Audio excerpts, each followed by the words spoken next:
Hi everybody, and if you clicked on this video, you most likely are here to hear me talk about stupid people doing stupid things. In particular, criminals.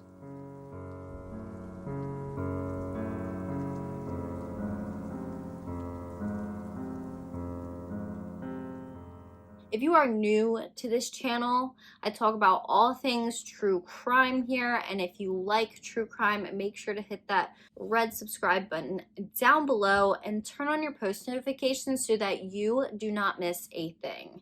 I do tell true crime stories, but this video we are talking about dumb crimes, which is something that I'm going to try and do every other week. And for those of you who have been following me, you probably know that last week I should have released an actual true crime video. Well, I didn't forget about it, and I am still planning to do that this week. Last week was just absolutely crazy, so I decided I would bring you my funny/stupid crime video first. That'll give me a little bit more time to work on my true crime video, and then I will give you that one as well. So if you have not watched one of these videos yet, I have released 2 of them. This is where we are just talking about stupid crimes that I found and me reacting to them. I have not read them yet, and this is my genuine reaction. And I'd love to hear your opinions on these crimes as well. So if you have an opinion and if you like this video, make sure to comment down below. So let's get started. The first story that we are going to look at is called Burglars Arrested After Falling Asleep on Back Patio of Home. This is a story from ABC 13 Houston by Steve Campion. So it says, Houston, Texas. Most burglars typically try to get in and out as fast as possible. Houston police said a duo recently had no such plans. I'm just gonna apologize in advance if I butcher these names. Officers charged Atalanta Herrick and Nehemiah Beard with burglary after a woman found them asleep on her patio. The incident happened Tuesday afternoon at a property on Evanston Street. She was in the process of moving out, and when she returned home, officers said the woman noticed a broken bathroom window. She discovered that her belongings had been moved. Tonight, Herrick and Beard are resting their heads in Harris County Jail. Both have prior criminal records. So this one is a super short story. That's kind of where it ends. I guess there's nothing much more to it besides that the 2 burglars fell asleep on this woman's porch.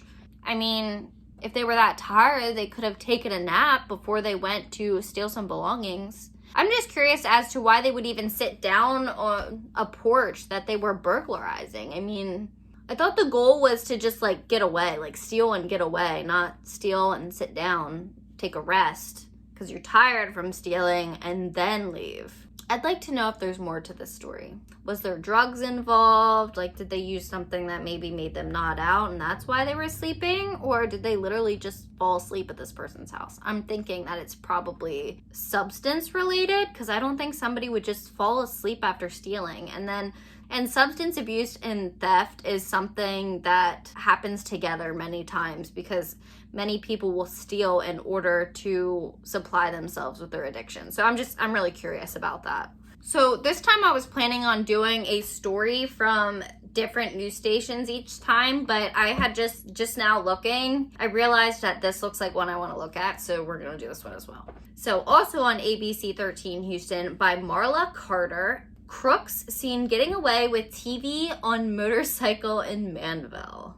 This is a pretty ridiculous picture. So in Manville, Texas, it's definitely not something you see every day, a 50-inch TV sandwiched between 2 men on a motorcycle. But that's what drivers saw in Manville on Monday afternoon. Oh guys, there's a video of it. Surveillance videos show 2 men arrive at home on a motorcycle. Brazoria County deputies say thieves knocked on a woman's front door. When she didn't answer, they went to the back patio. The surveillance video then shows the crooks look around and open a cabinet, and this is when they would steal the flat screen TV that had been drilled into the cabinet. So they ripped the TV off the cabinet, which you would think would mess it up, and then you wouldn't even want to steal it anyway because it wouldn't be worth crap or even work. But I guess that wasn't their biggest concern. So the video then captures them riding off with the TV in tow. I don't get people. Why would you go steal a flat, like, I'm assuming they didn't plan to steal a flat screen TV if they took a motorcycle in the first place, because you're not gonna, that's not something you lug a flat screen TV around on. I mean, we have a 50-inch TV, and no, there'd be no way. I'd like to know if later on down the road they wrecked because they just fell over, because that can't be very balanced. From there were sightings of the duo all over the area. Some residents thought it was so strange to see a large TV traveling on a motorcycle that they snapped photos, and others took video. Photos and videos are the best thing that come out of phones when it comes to stupid things like this. Brazoria County deputies say they followed the thieves, but they lost them. They're still looking for them, and they hope the surveillance video helps find the thieves. I'm really sorry to the woman that had her TV stolen, but the picture here is just ridiculous. I'm assuming they've caught the thieves. I mean, if they haven't, then I guess they just got away with it. Because it says that this article was written Wednesday, August 1st, 2018, and now we're in 2021. So if they still haven't caught them, then I just, your TV has very decreased in value at this point anyway, so just let it go. Oh my gosh, guys. I found another one where somebody fell asleep. This one's from October 14th, 2014, and this is an article on BBC News, and it's called "No Porridge for Goldilocks Intruder Who Burglared Nelson Home." A couple from Lancashire returned from their holiday to discover a burglar fell asleep in their bed. Martin Holtby and Pat Dyson were amazed to find that the intruder had done the washing up, bought some food, and even washed his own underwear. I have wondered if somebody's living in the walls of our house, actually, because I swear I get home sometimes and the carpet's vacuumed, and my boyfriend swears that he didn't do it. But I'm telling you, it's like we have a friendly ghost who wants to help us with our chores, because the laundry was clean the other day, too. I'm going to try to say this name. Lucas Chojanowski, 28, was given a 2-year conditional discharge and ordered to pay $200 in costs at Burnley Crown Court after admitting burglary. Miss Dyson said it was a bit like Goldilocks and the Three Bears. Although he was more like a baby bear, she added. The retired couple first noticed there was something amiss when they opened their front door to find the post and papers had been moved from the doormat. Miss Dyson said their house wasn't too tidy when they went away and discovered that Chojanowski, who is originally from Poland, now lives in Leeds, has tidied it up. She said he made himself some meals, washed his socks and underwear, and had gone on a grocery shop. Miss Dyson added, quote, "He did burn an old saucepan, but that happens," end quote. Mr. Holtby said they were not threatened by their uninvited guest. They were just surprised by the situation, basically, and so he knew he had to take hold of the situation. And when they called the police, the guy was still asleep, and the officers came to arrest him. Miss Dyson said, quote, "She felt fairly sympathetic, although he did break in, but it was neatly done," end quote. All right, here's our last one for today. This is another ABC one, but this is ABC 7 in California. And this is a story from Friday, January 23rd, 2015. I'm not seeing an author, but it says that the Chicago Sun-Times Media Wire contributed to this report. There's a mugshot. So, robbery suspect shoots self in finger while eating pizza stolen from delivery man. Karma. You don't steal things, and then you tried to eat it, so you literally got shot. It's like, what do they say? That you're just going to shoot yourself in the foot when you do something stupid? Well, there he went and shot himself in the finger. Probably ruined the entire pizza he was eating as well. So in Chicago, a suspect who allegedly robbed a Domino's delivery man accidentally shot himself in the finger while he was eating stolen pizza. Police said Armando Colon, 19, and Dion Reese, 16, ordered 2 pizzas to be delivered to the 3500 block of West Dickens Avenue on January 14th. According to the assistant state attorney, Sarah Carr, when the delivery man arrived with the food, Reese threatened him with a gun. Both Cullen and Reese rifled through the man's pockets, took $40 to $50 and the food, and fled the scene. Guys, this stuff makes me so mad. You really just put that delivery man through all that. You threatened him with a gun. You held a gun to him. And all you got was 2 pizzas and $40 to $50. I mean, you shouldn't be stealing. Anyway, like I think almost all these stories are usually burglars. It's like every time they're burglars or just something ridiculous like that girl who got drunk and drove a toy car down the road and got pulled over.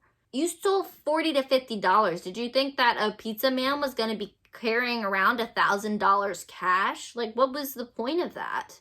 Officials said Cullen was eating the stolen pizza and he accidentally shot himself while he was handling the gun used during the robbery. Here's another lesson. You shouldn't have been using a gun anyway, and if you shot yourself in the hand while using it, then you probably don't know how, and you probably shouldn't have it in your possession. Like, this guy probably got it somewhere that it's probably not even legal. And, I can't do it. I'm happy this one was last. So someone called 911 and Cullen was taken to an area hospital to be treated for his injury. He has a scar from the graze wound on his finger on his left hand, according to a police report. Well, good. I hope he has a scar. You know what that means? That means next time you do something stupid, now you have a recognizable spot for police to look for, kind of like a tattoo. Police said Cullen and Reese were also behind another robbery of a Chinese food delivery man this month. Both were charged for 2 robberies and appeared in bond court on Thursday. Remember, this was in 2015. Reese was charged as an adult. As Carr described Cullen's misfortune being a judge, several onlookers in the courtroom softly chuckled. Yeah, I would laugh too. Like, it's so stupid. Oh, man. And what's even more ridiculous is the 2 guys literally then robbed a Chinese food delivery man. Like, were they only robbing food places? Because these people couldn't have that much money on them, first of all. So it just seems stupid that you're going to risk going to jail and getting charges to steal some food and like $50. I guess they just didn't want to pay for their dinner. Oh, man. I love doing these. I really do. So, share these videos so that I can make more of them because they're not doing too well so far. My true crime videos do way better, but I really like making these, so I'm probably going to continue just because they're fun, and I can't shove out a true crime video every week anymore. I have a lot going on, and I will try and get back to that as soon as I can, but for now, I'm giving these every other week. As always, if you have any funny true crime stories, please, please, please send them to me. You can comment them down below. Just give me the title or a link. Or you could send them to my email at killerconceptsvlog@gmail.com. You can also email me about my true crime stories or any true crime case suggestions as well. I love to read them, love to talk to you. If you have any cases that you just want to discuss, reach out to me there as well. And I also have a true crime Instagram, so don't forget to go follow that. That is where I post all of my updates. Last week I did do an update video saying that my video was going to be out this past weekend, if at all. And I don't always do those update videos, and until I have 1,000 subscribers, I can't post like statuses like Facebook. So if you want to stay updated with my channel and also see some funny true crime memes, then make sure to go follow that Instagram. And down below, I also have my more personal Instagram as well. So don't forget to check them out. If you have not done so already, please subscribe to my channel. It really helps me here on YouTube. It helps people see my content, share my content, and it's helping me reach my goal. I do want to get monetized. All right, so that's all I have for you today. Just remember that the world's most dangerous crimes hide in the most unlikely places. stay safe.